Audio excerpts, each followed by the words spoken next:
Okay, so we are moving on to part 2 of our look at the United Nations system. And this is going to be covering, we've already covered the effects of World War II. We've covered the origins of the United Nations, and then we started looking at the organization of the United Nations, looking at the General Assembly. So we're going to be continuing in our look, moving on to the Security Council. Now, the Security Council is the part of the United Nations that most people have heard a great deal of, and in fact probably will be the thing that most people will hear on the news about the United Nations, because the Security Council is the only part of the United Nations that is active 24/7 in times of any sort of emergency, a war, any disturbances to the peace, any type of emergency, even an assassination of an important personage or persons. The Security Council can meet within a half an hour to debate, discuss, vote, and order action. And that's the thing about the Security Council too. It is the only part of the United Nations that actually has active powers to coerce others. The other parts of the UN, the General Assembly, ECOSOC, the International Court of Justice, and so forth, all of these only have the power to persuade. They cannot force. The Security Council can force. This video I'm not showing for copyright reasons and so forth. However, I will be putting the link on so that you can watch it when you review this material. I'm sorry that I can't show it to you right now. The Security Council is made up of 15 members. 5 of them are permanent. They have been in the Security Council from the beginning, and they are to this day there. The original 5 permanent members were France, the Soviet Union, China, the United States, and Great Britain. In the intervening years, the Republic of China became the People's Republic of China, or Communist China, and in the 1970s it replaced Taiwan on the Security Council. In 1991, when the Soviet Union fell, the Soviet Union's place in the Security Council was replaced by Russia. But for all intents and purposes, it has remained the same. These 5 powers are the principal victors of World War II. So, you know, there are consequences for winning. You get to stay and be one of the big boys. The idea of having 5 permanent members and having 5 very strong nations is that it was believed that the way to make world peace work was by having the cooperation and the work of the 5 members. They vote just like the other members of the Security Council do, but they do have one power which no other member of the Security Council has, is they have the power to veto.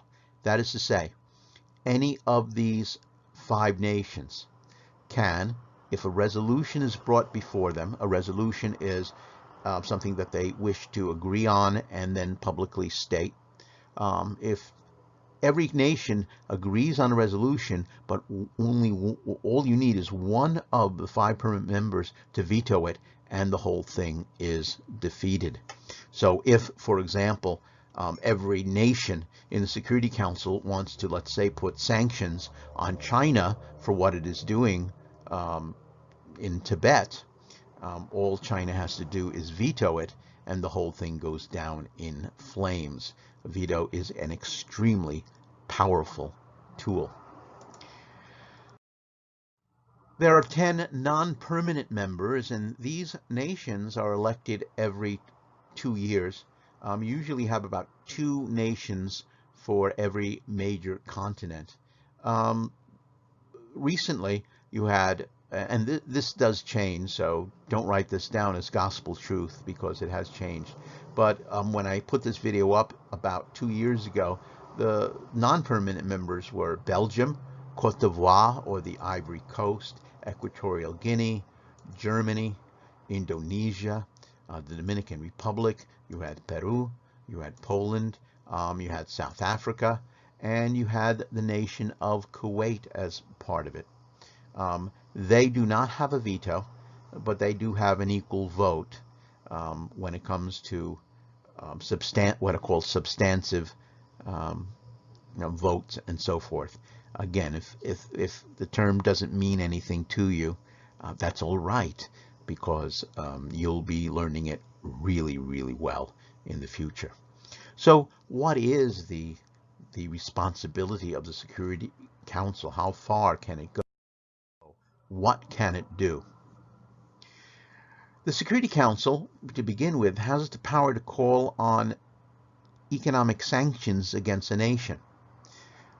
Let us just say, for argument's sake, that Honduras is causing problems with the nation of Mexico. Let us just say that Honduras is sending gangs of drug members into Mexico, and Mexico is so overturned by this that they called for the help from the United Nations, from the Security Council. Please help us to have Honduras stop what it's doing. The Security Council, after a debate, can go up and say to Honduras, look, you've been causing some real problems with Mexico. If you don't, if you don't stop what you're doing, we are going to be we're threatening you with economic sanctions. We are going to take care of it. Hopefully that would be enough for Honduras to say, oh yes, of course we're not going to do anything. We'll stop it completely. If Honduras says no, we don't give two hoots, we're going to do it, then what would happen is that they may deny Honduras of things that they may need in trade. For example, they may cut bank transactions so that any money that Honduras wishes to trade overseas, all of that will not be allowed. Billions, trillions of dollars will be suddenly frozen. They may say, look, you buy $50 billion worth of oil from the United States every year. We're not going to sell it to you anymore. Or we may cut food supplies or medical supplies. Or we may not buy your TV shows or your media or whatever it might be. Sanctions are a very powerful tool that are used all around the world, and in fact would be one of your major tools if you ever get into a Security Council committee. The second thing that the Security Council is responsible is for peacekeeping. Now, there's nothing explicitly written in the charter about peacekeeping. This came about with one of the early Secretary Generals, who we will get to today. But the idea is this. If there are two warring parties, two nations that are, well, hurting one another through war, and both sides agree that the fighting has gone too far, but they want to make sure that they don't continue fighting, then the United Nations can step in with the peacekeepers, also known as the Blue Helmets. One could almost say that they're professional hostages. That's not quite the right term, but it's close enough. They usually place themselves between the warring parties, so that if you are going to try to shoot at the enemy, you have to shoot at the UN troops first. And of course, if a nation shoots at UN troops, that's going to get the attention not only of the troops, but of the Security Council, and that means the world, and then much greater action could be taken. Currently, there are many, many different peacekeeping missions held right now. The most prominent is between Israel and Lebanon. Right now in something I think called the Red Zone, although I may be wrong on that, there are a number of United Nations troops keeping Israelis and Lebanese from shooting one another.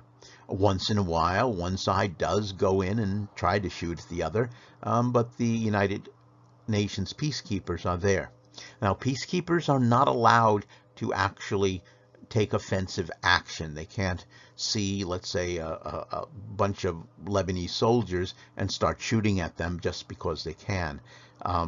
In order for them to use their weapons, they have to be shot at first. This is kind of why I look at them a little bit as professional hostages.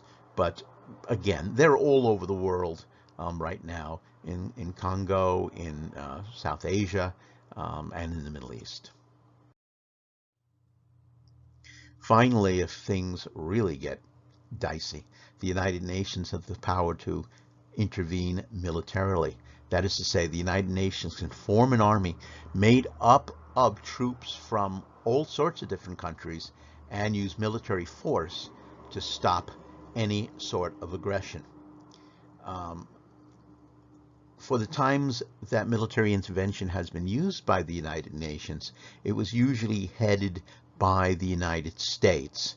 And we would bring in the bulk of the troops, but we would also have different nations that we would command as well. We'll take a look a little bit later at the places where the Security Council has intervened militarily.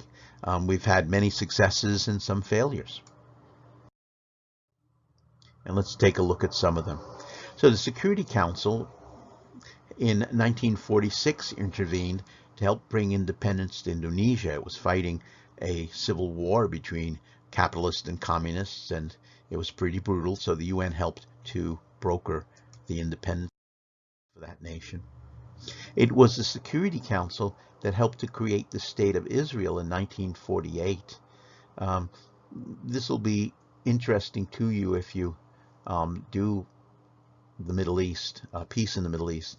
If you look at the far map, this is the land of Palestine when the British were in control. As you can see here, the bulk of the land was under control of the Palestinian people, with small numbers of land that was owned by Jews. In 1948, when Israel was created, again by the Security Council, it was decided that this would be the map of Israel and the state of Palestine. As you can see, Israel has a great deal less territory than they had today. The Palestinians would have had a great deal of territory for themselves. Israel, and most people don't know this, Israel accepted this plan, and they were, not happy with it, but it was better than nothing. Unfortunately, the Palestinians rejected this plan. They said, no, we don't want a Jewish state on this land at all, and chose war instead. Unfortunately for the Palestinians, but for the good of the Israelis, that war ended up with complete victory by Israel. And so when the dust had settled, the map of Israel turned out to be the one in the far right. And even today, this land is now, most of this land is now occupied by Israel, which they took over in 1967, 19 years later, but that's something we'll look at another time. All of you know that the Security Council intervened in the Korean War in 1950. We had mentioned Korea in the last part of the talk. I'm not going to go through this because we'll be looking at this in good detail when we do the Cold War. They got intervened in something called the Suez Canal Crisis of 1956. Again, I'm not going to go into much detail here, but this was another Middle Eastern war where Israel, France, and Britain were kind of allied with one another in order to attack Egypt. But we were really saved from that by the intervention of the United States and the Soviet Union working together. Again, we'll look at this in much more detail later on. It restored order in the Belgium-Congo Civil War in 1960. Unfortunately, in that nation, there's still continued unrest, and UN peacekeepers remain in Congo. Peacekeepers are between India and Pakistan over the territory called Kashmir, both sides claiming it, both sides having good claims, but neither side recognizing the claims of the other. And this is a topic many of you might get into in MUN. But again, the United Nations is directly involved there. In 1990, the Security Council intervened and sent troops against Iraq for the invasion of Kuwait, ended up overthrowing Saddam Hussein. There he is sitting on his golden throne. And later on, he was hanged by the victorious troops. Another story, too. One of the failures, alas, for the Security Council was in Somalia. Many of you may have seen that film about it. That the title escapes my mind. But it did sponsor an effort to provide, facilitate, and secure humanitarian relief there. Unfortunately, that nation is still in pretty bad shape. Peacekeepers were sent into Bosnia in 1995 and 2005 after the Cold War. That area erupted in the Balkans into, in essence, civil war and also a religious war between European Muslims and European Christians.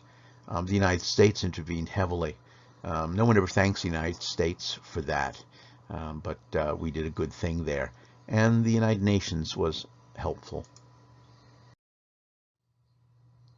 And today there are still peacekeeping missions and anti-terrorism work in the world today. The Security Council is a committee that probably most of you will experience in one form or another during your freshman year. At the Whitney MUN conference, we have Security Council committees for freshmen. There used to be in Los Alamitos High School a all Security Council MUN conference. That is the committee where the best delegates go to. And if you're at a college or university conference with the Security Council, you know that you're going to be going the best against the best. I'm proud to say that our Whitney students in our last New York conference were in the Security Council. We were playing Russia, and our people who graduated won the top award, which really puts them down as among the best delegates in the world. But I can't show that to you, but I will make it available to you.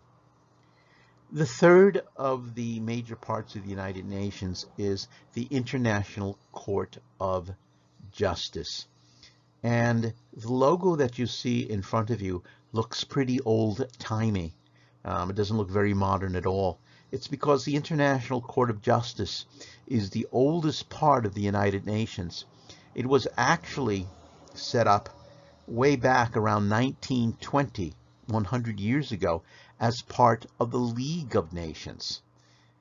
It survived the League of Nations, the Second World War, and it continues on to this day. The International Court of Justice is headquartered in The Hague, and that is in the Netherlands. That lovely building is where they are.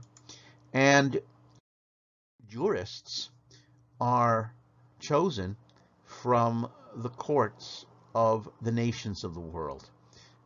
You have judges from the Americas, from Europe, from Africa, from Oceania, and so on and so forth.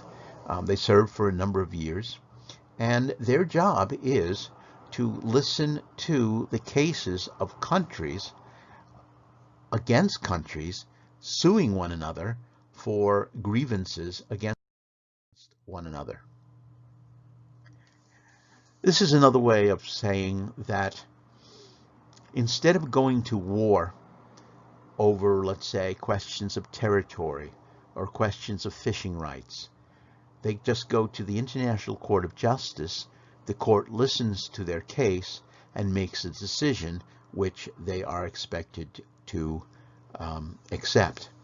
And we're not going to be looking at all of these cases, but take a look at some of these cases currently being heard or under deliberation.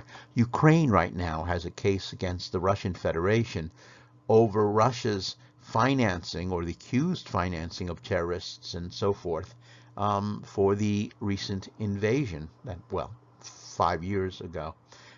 The Democratic Republic of the Congo is suing Uganda over armed activities in the country. Nicaragua is suing Colombia having to do with fishing rights out off of the Nicaraguan coast. The United States is being sued by the Palestinians. They're pretty peeved off that we moved our embassy to Jerusalem. You might have remembered that a few years ago. And that's something that they are going to be listening to. The International Court of Justice is considered a very advanced MUN committee. You seldom see an ICJ in the freshman level. It's, for the most part, really beyond them. It is very, very difficult. You start seeing them in college and university and international conferences. And then the International Court of Justice is one of the big stars of the show. If you are interested in the law, if you're interested in argument, or if you do mock trial or something like this, if you get a chance, as you get more experience in MUN and given the opportunity, the International Court of Justice is one of your best choices. The fourth part of the United Nations is the International Criminal Court. Now, this is a new branch of the United Nations. It's about 2 or 3 decades old, and it recognizes the fact that grievances that need to be adjudicated is on an international level doesn't just mean country versus country. There are some people, some individuals, men and women, who have done some terrible things, and there needed to be some sort of part of the United Nations that was set up in order to put these people on trial, and hopefully punish them. And that's the International Criminal Court. It's located, just like the International Court of Justice. It's in The Hague in the Netherlands, in this modern-looking building. And just like the International Court of Justice, it is made up of justices from all around the world. I love the guy third from the right with that mustache. I want my mustache to look like that. And gee, that looks a little bit like Miss Carlson. I don't know. Maybe she's up there. The International Criminal Court's jurisdictions includes judging things like genocide, people who are responsible for it. Of course, genocide is a systematic killing of people based on race or religion, and this term, of course, comes from the Holocaust from World War II. Unfortunately, genocides have continued. There was a genocide in Bosnia where Christians had set up concentration camps to keep Muslims in, and really caused a great deal of suffering. There were genocide in the nation of Rwanda, where this picture is from. People behind bars, and some people systematically told by their government to kill using whatever weapons you have, including machetes. Bad news wherever you went. Another part of International Criminal Court is crimes against humanity. And this is a blanket term for, let's say, military orders or government orders that end up causing terrible misery. One example might be the use of poison gas or chemical warfare in any sort of situation, because it is completely banned, and so forth. It could mean broadcasting propaganda that causes another country to incite violence, and so on and so forth. That's very much a blanket type of accusation. War crimes is under the court's jurisdiction.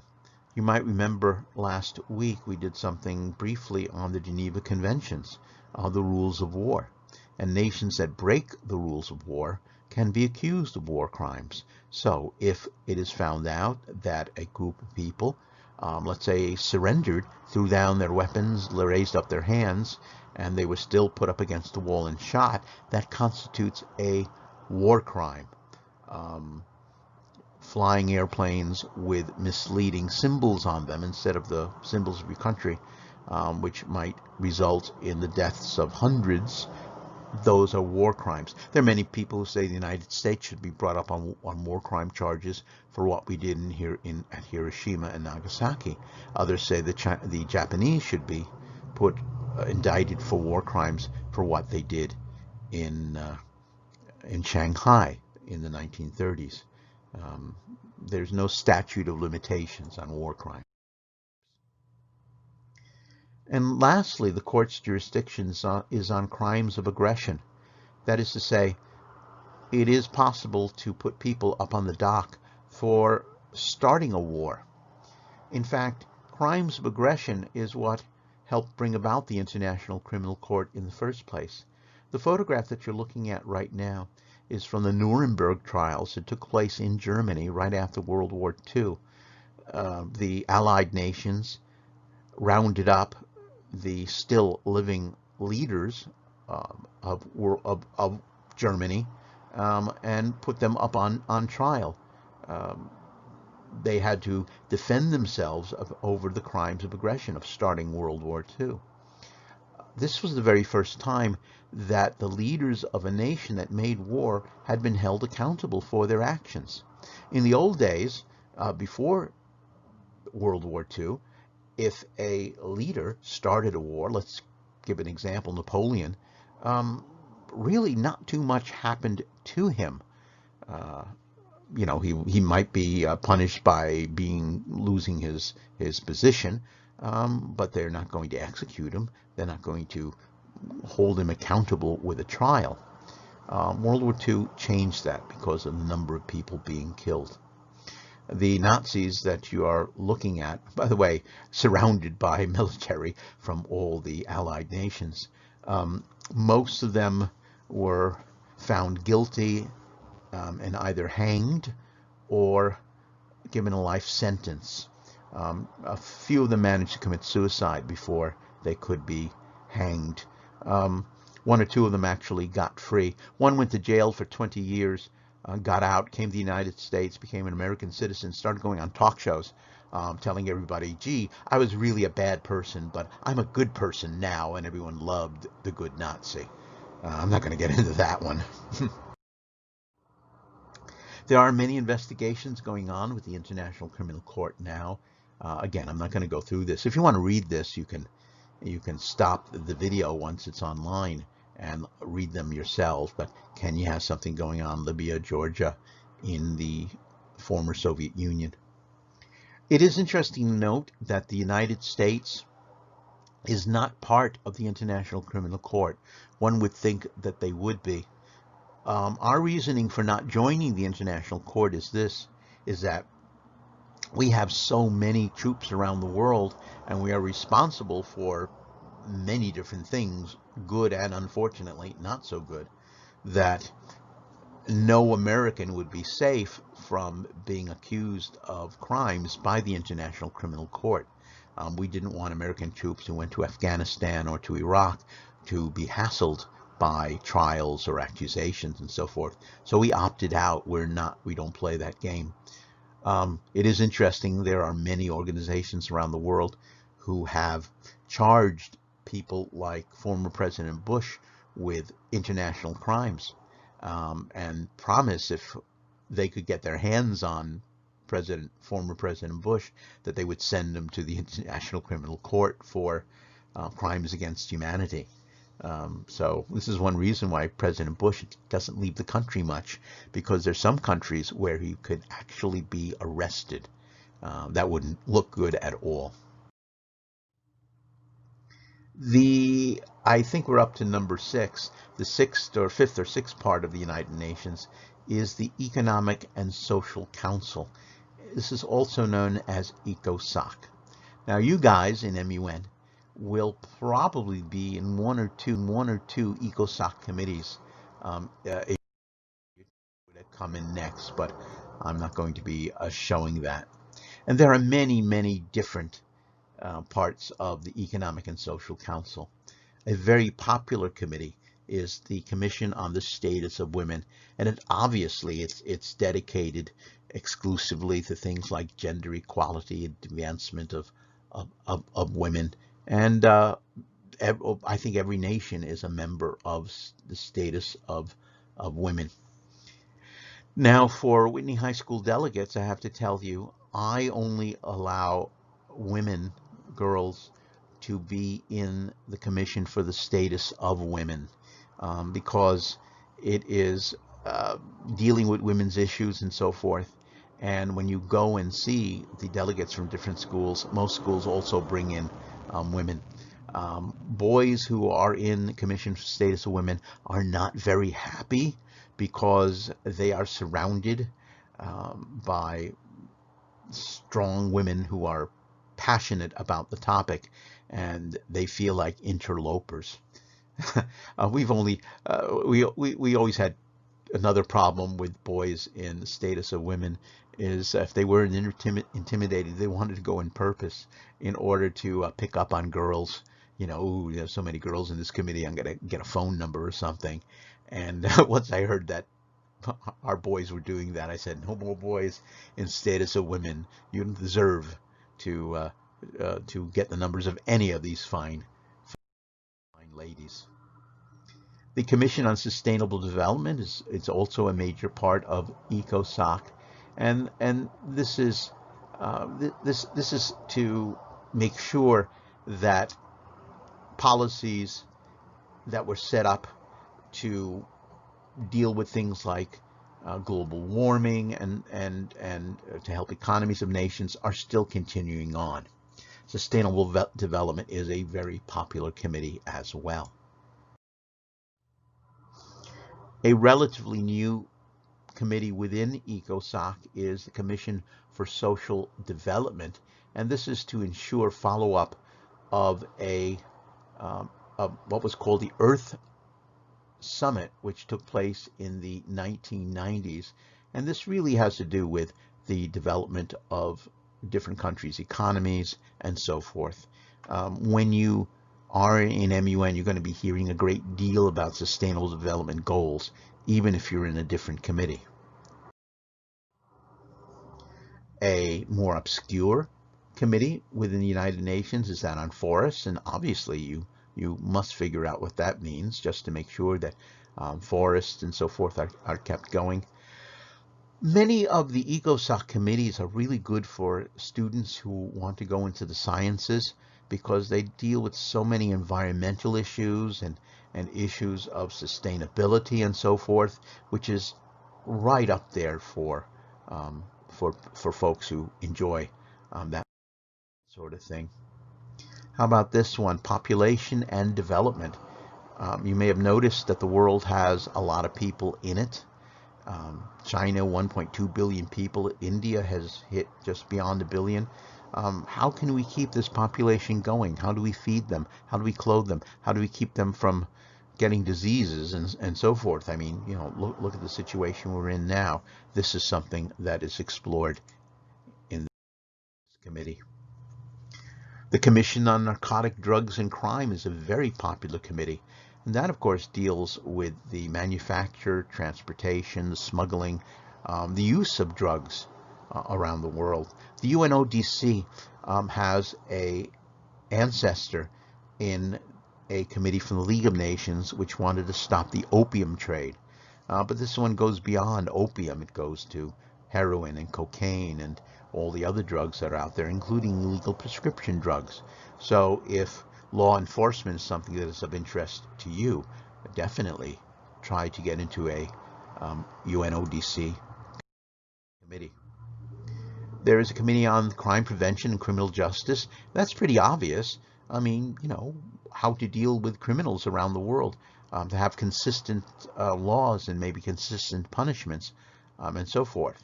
Again, if you have an interest in the law, if you have especially criminal law, this is a good place for you too. If you love science and technology and putting them to good use, the Commission on Science and Technology for Development is there for you. I don't need to go into this one because it's pretty obvious what this one is about.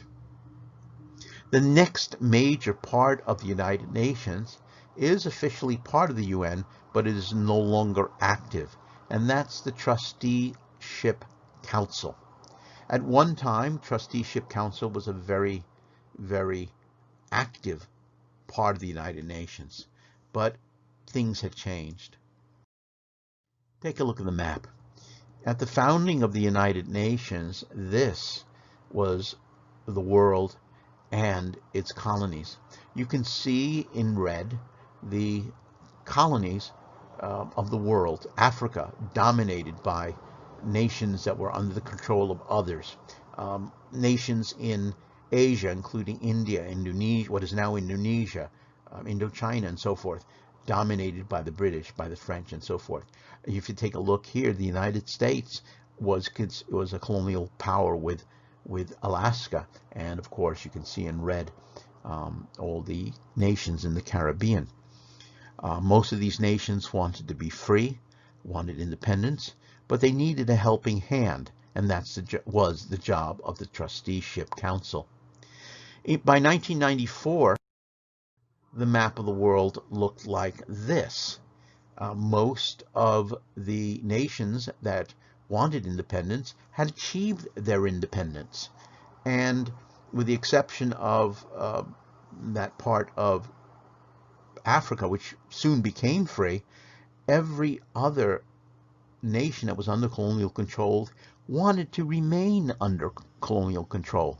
This is why Puerto Rico has not been given its independence, not because we refused, because they simply didn't want it. One or two of these island nations in the South Pacific actually asked to be colonies of the United States. So there you go. So that's no longer used. You will never see a trusteeship council unless you are doing an historical MUN conference. But I've not seen that ever. The last part of the United Nations is the Secretariat. Someone has to run this organization. It doesn't run by itself. You need, just like a school, you need a principal at school, vice principals, teachers, and so on and so forth. The Secretariat does that for the United Nations. There is a top person in the Secretariat General, and that's the Secretary General. He, and it's always been a he, we've never had a female, is in charge. And really, we look at the eras of the United Nations based upon who was in charge at the time, because the personality of the UN, what it does, how active or how inactive it is based upon the personality and the drive of the Secretary General. And so there you go. There's a picture. The first Secretary General was this gentleman, Trygve Lie of Norway, was there from 1942 to 1952. It was his job just to set the United Nations in motion. He didn't see the UN as the active organization that it was now. He didn't see himself so much as a leader. He was looking at himself more as just the chief organizer. And so he doesn't get too much credit out there. This is the man who had turned the United Nations into a very, very active group, Dag Hammarskjöld. He was the man who brought in the idea, the concept of peacekeepers as we know about it. He pushed for a very active United Nations around the world. He went from 1953 to 1962, and his legend grew even greater as he went to the Congo in order to help stop the civil war there. and his plane crashed, turning him to a martyr for world peace and really the model of what a Secretary General should be. Following Hammarskjöld was U Thant of Burma, the first non-European and first Asian as the Secretary General from 62 to 71. U Thant was a bureaucrat. He liked to go behind the scenes, and he wasn't like his predecessor out there always in the news. He just kept behind the scenes, making sure that everything ran smoothly. Kurt Waldheim of Austria came in next from 1971 to 1981, and he was a very controversial member of the Secretariat. He, for the most part, kept things going and had made some decisions that made the West very, very unhappy. We need not go into that there. After he had left office, he was faced with a terrible scandal that has destroyed his reputation. It seems that he had fought in World War II. Now, everyone knew he fought in World War II in the German side. That was no secret. But we recently discovered that he may have had some hand, a minor hand, in making sure that orders that was part of the Holocaust happened. So he may have been responsible for the death of thousands and thousands of people, which, again, we did not know until after he had left office. Youch. Javier Perez de Cuellar of Peru, first South American, 1981 to 1991. He kind of got into the position by accident. The United States wanted its own candidate for Secretary General. The Soviet Union wanted its own, and since neither side could agree on their candidate, they agreed on a compromise. He was a man who, alas, was not the best fit. He really was not much of a fighter. Bhutto Boutros-Ghali of Egypt, 91 to 96, was an ineffectual Secretary General. He couldn't get too much done. He was very much like U Thant, who wanted to be way in the background, not bother anybody. This turned out to be very much to his disadvantage. And by 1996, the United States had enough of him. And when his term was up for another 5 years, they simply vetoed it. They said, no, this guy's out. In his place came a man who's considered one of the better Secretary Generals out there, Kofi Annan of Ghana, 1997 to 2006. He was very active, especially after the Cold War was over, and pushed for the to help nations such as that exist within Africa and so on. After he left, it was Kai Ban-moon of the Republic of Korea, soft-spoken, again, very much in the mold of U Thant and de Cuellar, and just kept the United Nations going. Right now, the Secretary General is this gentleman, Antonio Guterres of Portugal. He started out in 2017, so he has a few years to go. Right now, he seems to be a middle-of-the-road Secretary General, and hopefully good stuff will come out of him because he still has a few more years to go. Now, there are many more members of the Secretariat. They have offices all around the world. You can see what they have. Offices of legal affairs and public information, drugs and crime. They have their offices in Geneva, Vienna, and Nairobi, Kenya. All people who work within these offices are part of the Secretariat. One could make an argument that the people who wash who vacuum the floors in the United Nations are part of the Secretariat too, because they are responsible for work to be carried out to make it easier for the delegates. The different schools that you're going to be visiting, virtually or in reality, have their own secretariats. In most schools, the head of the Model United Nations there is called the Secretary General. In some schools, they're called the President. Whitney High School, of course, has its own secretariat, and we've had that for many, many years. Our current Secretary General is Sachi Nandecker. She became Secretary General at the end of the school year. She is the face of the MUN here, and so she is the top authority at the student level. We have Janmesh Kalra, who is our Executive Director of Conferences. So he's the person to go to in dealing with the conferences outside of Whitney High School, Tustin, Chicago, New York, and so forth. Banita Rao is the Director of Internal Affairs. She's in charge of what's going on within the schools, having to do with our very own conference here at Whitney High School, and helping to set up the delegates to make sure that they know what they're doing. Pauline Kang is going to be a face that you will be very well familiar with. She is the head of freshmen for this year. She is the liaison between you guys and the independent study.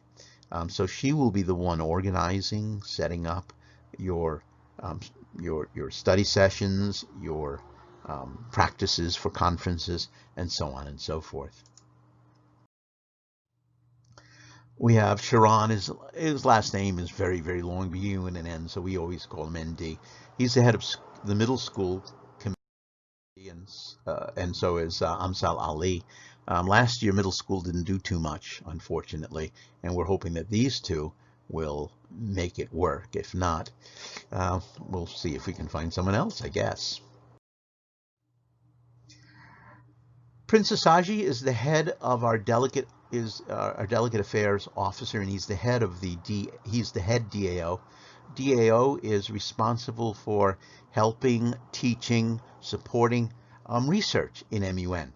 When you go to what is called an MUN roast before a conference, these folks are there to help you and help you to practice, to listen to your speeches, to go through your position papers, to make sure that you are able to compete with the other kids at the other schools. They also tell you the good tactics and what tactics to avoid. Stella Hong is also one of our DIOs, as well as Monica Lee. All right, I am going to stop it here. We have just a little bit more to go. But we'll wait for next time in order to take care of it. So that's it for today.